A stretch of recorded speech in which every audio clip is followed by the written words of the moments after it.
Control structures and decision-making in C# 9.0. 1. If-else statements.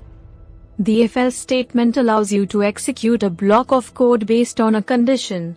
You can use the if-else statement to handle multiple conditions using else-if clauses. The condition in the if statement must be a Boolean expression. 2.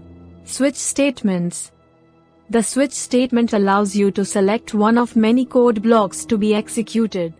It evaluates an expression and matches its value against a list of case labels. You can use the default case to handle situations where none of the case labels match the expression. 3. Loops. C# 9.0 supports various loop structures, including for loop. Executes a block of code a specified number of times. While loop executes a block of code as long as a specified condition is true. Do while loop executes a block of code at least once, and then repeats as long as a specified condition is true. For each loop, iterates over a collection of items, such as an array or a list. 4. Jump statements. C# 9.0 provides jump statements to control the flow of execution within loops and switch statements. The available jump statements are: break, terminates the loop or switch statement and transfers control to the statement immediately following the loop or switch. Continue, skips the rest of the current iteration of a loop and continues with the next iteration. Goto, transfers control to a labeled statement within the same method, or to a labeled statement in a different method within the same class. Return, terminates the execution of a method and returns control to the calling method. 5. Conditional operator.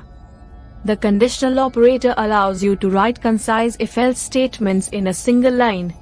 It evaluates a Boolean expression and returns one of two values based on the result. The syntax is condition, value 1, value 2. 6. Null conditional operator. The null conditional operator allows you to safely access members of an object without worrying about null reference exceptions. It checks if the object is null before accessing its members and returns null if the object is null. The syntax is object, member. Summary. Control structures and decision-making in C# 9.0 include if-else statements, switch statements, loops, for, while, do while, for each, jump statements, break, continue, goto, return, conditional operator, and null conditional operator. These features provide flexibility and control over the flow of execution in C# programs. The Microsoft documentation can be referred to for detailed information and examples on each of these features. Thanks for watching.